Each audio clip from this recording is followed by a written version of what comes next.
नमस्कार, मैं हूं doctor Kanika Sharma, breast and endocrine surgeon in the department of surgical oncology at Indraprastha Apollo hospital. आज हम बात करेंगे सेल्फ ब्रेस्ट एग्जामिनेशन पे। जैसे मैंने अपनी पहले की काफ़ी वीडियोस में आपको बताया है कि ब्रेस्ट कैंसर हमारे भारत में होने वाला बहुत कॉमन कैंसर है।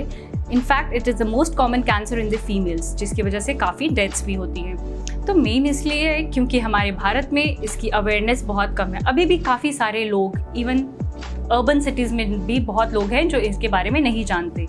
तो इसके लिए हमें क्या किया जाए? और ब्रेस्ट कैंसर को प्रिवेंट करने का एक ही तरीका है कि हम उसका जितनी जल्दी उसका पता लगा सकें।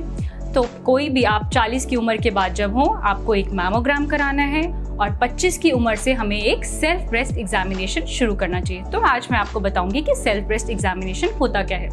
सेल्फ ब्रेस्ट एग्जामिनेशन जिसमें आप एक सर्जन के पास नहीं जा रहे, लेकिन अपने आप को खुद देख रहे हैं। तो आपको इसमें जब आप शुरू करेंगे, इनिशियली थोड़ा टाइम लगेगा क्योंकि हम नहीं देखते अपनी ब्रेस्ट को नॉर्मली। सो सबसे पहले आप पहले महीने से शुरू करिए, जहां आप शीशे के सामने खड़े होकर अपनी ब्रेस्ट को देखें।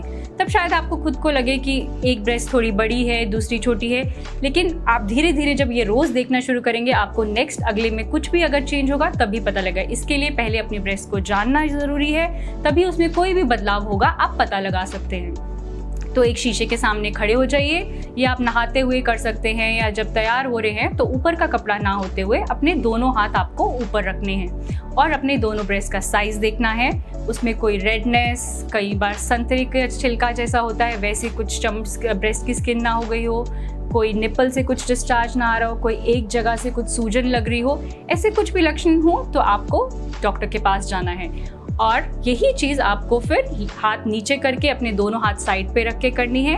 तीसरा स्टेप है, आपको एक बेड पे लेटना है। आप कई बार अपनी छाती के पीछे एक पिलो रख सकते हैं। और जब आप अपनी लेफ्ट ब्रेस्ट एग्जामिन कर रहे हैं तो आपको राइट हैंड से करनी है, जब अपनी राइट साइड की कर रहे हैं तो लेफ्ट हैंड से करनी है। तो जैसे एक घड़ी की सुई है, आप 12 से शुरू कीजिए। अपनी हाथ की इन 3 उंगलियों के इस हिस्से से, मेनली जिसको फैट पैड कहा जाता है, ये हिस्सा ज़रूरी है क्योंकि इससे आप फील कर पाएंगे कि अगर आपको कोई भी लंप है।